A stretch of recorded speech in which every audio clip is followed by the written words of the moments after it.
7 wrestlers who lost their way after leaving WWE. Before we begin this video, I would like to ask you to like the video if you enjoy it and subscribe to support our channel. We truly appreciate it. Also, don't forget to hit the bell icon to get notified when we upload new videos to our channel. Thank you and enjoy the video. Wrestling has a dark side to it as well. Not everyone finds their way after leaving WWE, has enough to continue with their lives or know how to keep whatever they've earned. Poor decisions have led some of the most famous and successful WWE wrestlers to lose their way, and in this video, we share with you 7 of them that you know pretty well. Some have rehabilitated and got control back to their lives, while others are still lost. Let's begin. Number 7. Marty Jannetty. "Living After Midnight" by Judas Priest was the song of the Rockers, and it was played when they ran to the ring. However, for Jannetty, the song was actually a lifestyle for him, and it showed on him. Michaels wasn't such a good boy himself those days, but he was able to clean up, while Jannetty kept on partying hard and slowly ruining his life.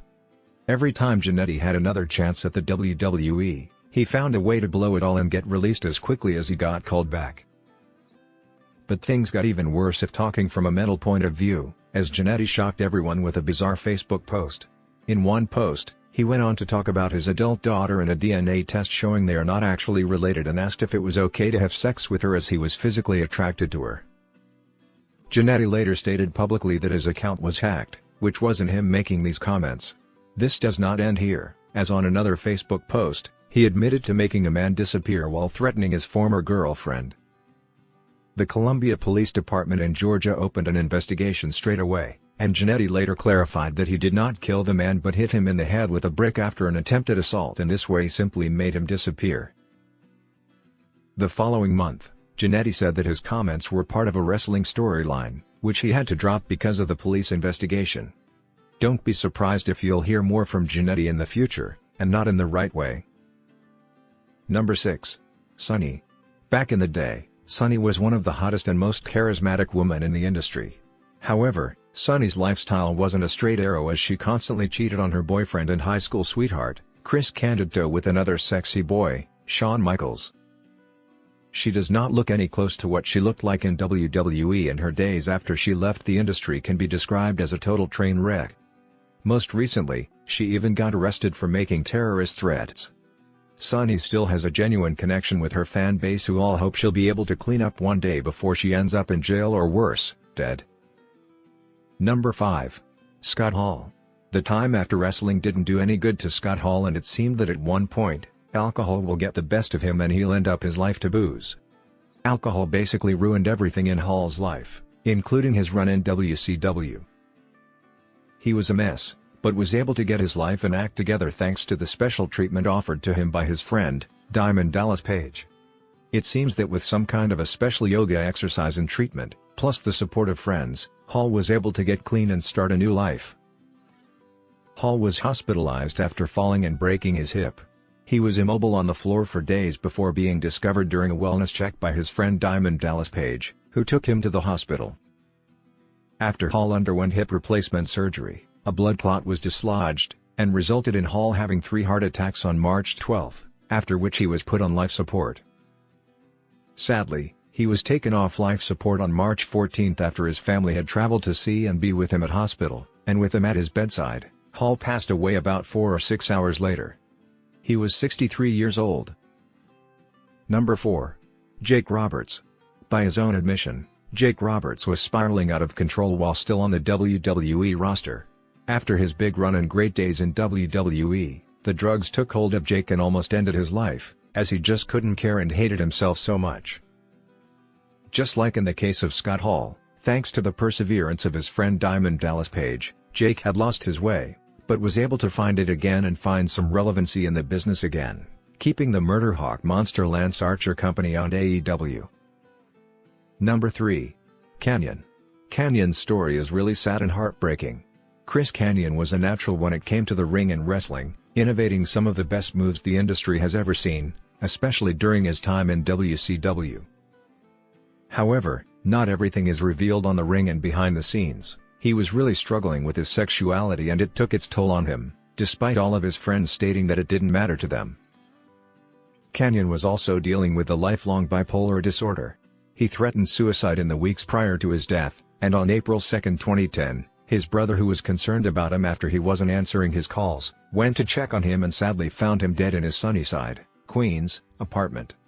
An empty bottle of antidepressants and the drug Seroquel were found nearby.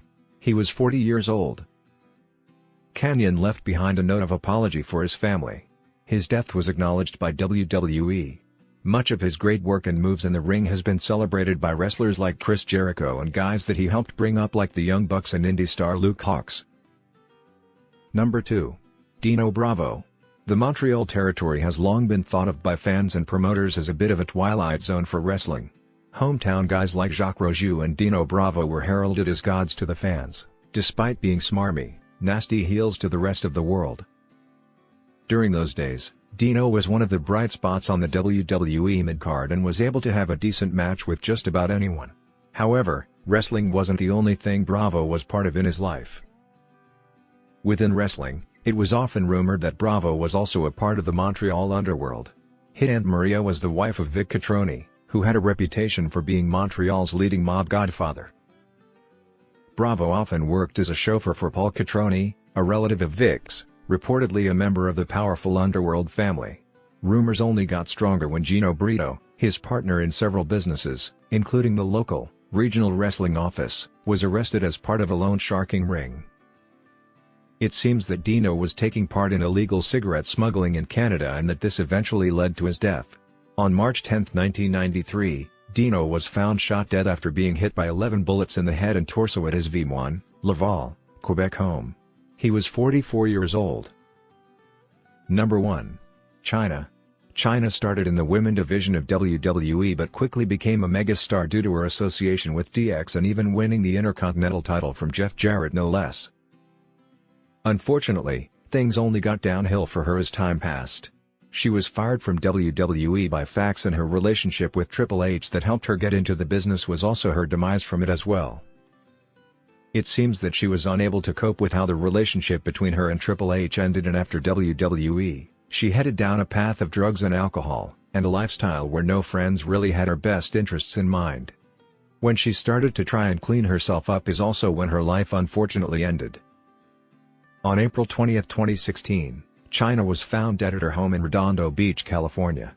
Her manager was concerned when she did not post updates or content to her usual social media outlets for several days, and subsequently found her body in her apartment. Initial police reports stated that she appeared to have died of either an accidental drug overdose or of natural causes. Her brain was donated to science to study the effects of chronic traumatic encephalopathy, CTE. However, the brain had naturally decomposed to a point where it could not be definitively determined whether she had CTE. Chyna was cremated and her ashes were scattered into the Pacific Ocean. A report of her autopsy was released in December 2016 which determined that she died on April 17 of an overdose of alcohol, combined with anxiety drugs, painkillers and sleeping aid. Thank you for watching. Let us know in the comments below of other wrestlers who haven't found their way after wrestling and we'll discuss it. If you enjoyed our video, please like it and subscribe to support our channel, we really appreciate it. Also, don't forget to hit the bell icon to get notified when we upload new videos to our channel. Have a wonderful day.